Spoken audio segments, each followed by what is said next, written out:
Alright, this is the scooter that has oil in the inside the engine. I'm trying to remove the spark plug. This is inside the seat here.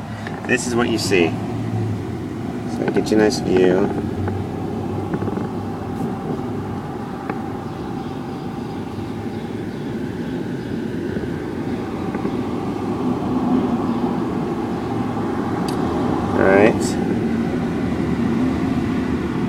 Alright, I'm going to take one more video of underneath so you can see what's underneath.